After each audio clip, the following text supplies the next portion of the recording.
पूर्ण एमओयू होना था, उसकी शर्तें लगभग तय होकर आज हमने उसको इस एमआईसी से नगर निगम के पार्ट पर अप्रूव किया है, जिसमें टोटल प्रॉफिट का 50% हिस्सा इंदौर नगर निगम को मिलेगा। वो पैसे के रूप में भी हो सकता है या प्रोजेक्ट में से हम जमीन भी ले सकते हैं। तीसरा महत्वपूर्ण काम हमने आज की एमआईसी में किया है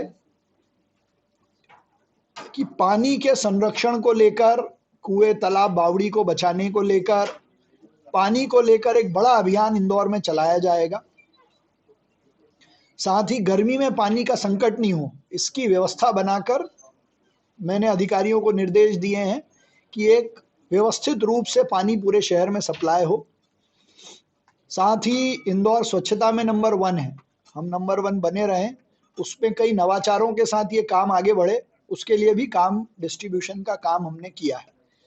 नए कमिश्नर ने ज्वाइन किया है, उनका पुराना अनुभव जरूर इंदौर को काम आएगा। मैंने और पूरी परिषद ने उनको यशस्वी कार्यकाल की शुभकामनाएं भी दी हैं। एक विशेष जो नर्मदा जी का चौथा चरण आना है, उसको लेकर जो डिटेल्स हैं वो मैं आपके माध्यम से साझा कर रहा हूं। वर्ष 2025-40 और 55 में इंदौर शहर की अनुमानित जनसंख्या लगभग 70 लाख आंकलित है। उस दृष्टि से तैयारी करने के लिए 400 mld अतिरिक्त पानी हमको लगेगा, और ये 400 mld पानी चौथे चरण में नया पंपिंग स्टेशन, उसका ट्रीटमेंट स्टेशन और इंदौर तक की लाइन, और फिर यहाँ पे डिस्ट्रीब्यूशन का काम अलग अलग पैकेजेस में होगा। उन तीनों पैकेजेस का टेंडर हमने कर दिया है। ये अमृत 2 की परियोजना में केंद्र सरकार, मध्य प्रदेश सरकार और जो बचा हुआ हिस्सा है वो नगर निगम बेयर करेगा, और ये 2050 की इंदौर की तैयारी का जो हमारा संकल्प था उसको ये पूरा करता है। साथ ही इलीगल कॉलोनाइजेशन जो बढ़ रहा है उसको लेकर एमआईसी ने बहुत गंभीर चिंता प्रकट की है, और बड़े स्तर पर इसका अभियान चलाकर शहर में अवैध कॉलोनाइजेशन को रोका जाएगा। कल भोपाल में भी माननीय मंत्री जी ने स्पष्ट निर्देश दिए हैं कि अवैध कॉलोनाइजेशन करने वालों के खिलाफ सख्त कार्रवाई की जाएगी, और इसको बढ़ावा देने वाले जो अधिकारी हैं, यदि उनके क्षेत्र में इस प्रकार से अवैध मकान और कॉलोनी बनती हैं तो उनकी जिम्मेदारी तय करते हुए भी कार्रवाई की जाएगी। आचार संहिता बहुत जल्द लगने वाली है, पर उसके पहले आज की ये बहुत महत्वपूर्ण एमआईसी कई दृष्टि से इंदौर के भविष्य को लिए, इंदौर की नई दिशा के लिए बहुत महत्वपूर्ण रही।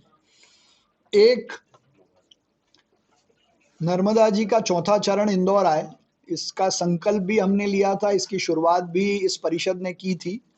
कल नर्मदा जी के चौथे चरण को इंदौर लाने के लिए अमृत 2 का टेंडर हमने लगा दिया है। उसकी कई सारी डिटेल्स हैं जो मैं आपको अभी बताऊंगा।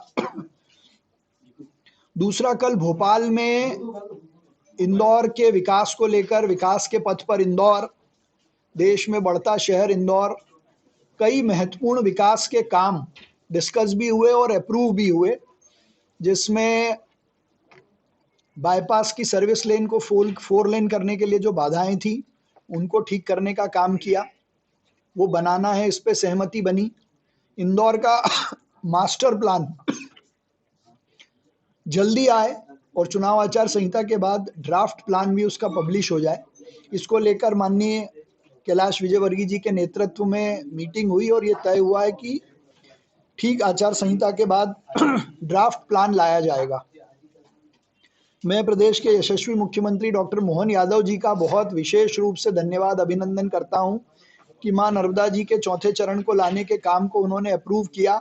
साथ ही हुकुमचंद मील के जो मजदूर थे उनको उनका हक दिलाने के साथ साथ वहां एक अच्छा प्रोजेक्ट बने, इसको लेकर मध्य प्रदेश सरकार, हाउसिंग बोर्ड और नगर निगम के बीच में नर्मदा जी के चौथे चरण में लगभग 1500 करोड़ से ज्यादा का खर्चा आएगा, जो 3 हिस्सों में अलग अलग बटेगा। लगभग 20% केंद्र सरकार, 57% मध्य प्रदेश सरकार, और बचा हुआ हिस्सा हम बियर करेंगे।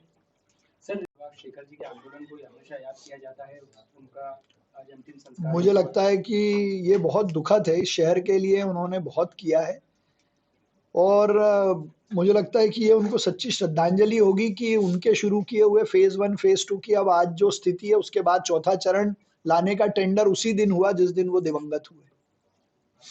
एनजीटी ने भी अपना पक्ष रखा। देखिए, किसी साथी ने याचिका लगाई है, कोर्ट ने उसमें नोटिस दिए, हम उसका जवाब देंगे।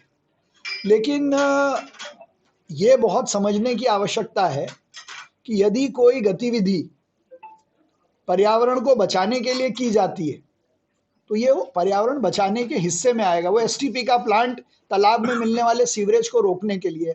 जब इस भाव से अपनी बात रखेंगे तो मुझे विश्वास है कि माननीय न्यायालय उसको सही अर्थों में समझकर फैसला करेगी। अभी नोटिस हुआ है। सर, हुकुमचंद प्लान हो पाया है क्या उसका कैसे यूज करना है? नहीं, वो हुकुमचंद मिल में क्या प्रोजेक्ट आएगा ये करने की जिम्मेदारी हाउसिंग बोर्ड डिपार्टमेंट की है, जिन्होंने अपना कंसल्टेंट अपॉइंट कर दिया है।